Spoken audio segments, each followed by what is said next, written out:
How to fix Telegram bot not working. Hey everyone, welcome to our channel. This is Rose and I'm here to guide you to fix Telegram bot not working issue. So do watch the video till the end, and without any further ado, let's dive right into the video. First of all, make sure that your Telegram app is up to date. To check that, you need to open Play Store or App Store. Sign into your account on Play Store. Tap search icon at bottom right corner and then search bar at top of the screen. Type in Telegram. If you see any updates button on Telegram app, you need to tap on it and update it to the latest version. After that, exit from this section.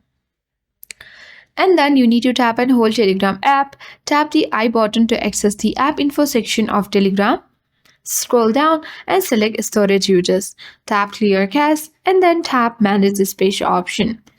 Here you can easily manage all your storage of Telegram.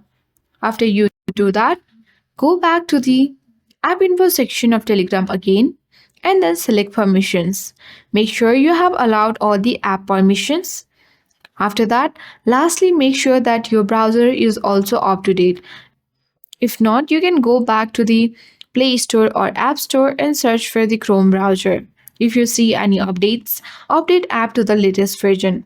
Once you follow all the steps, you will easily fix Telegram bot not working issue. So do watch the video till the end, and that's all for today. Hope this video helped you. If you are new to our channel, hit the like button and subscribe for more tech and tips videos. Thank you for watching.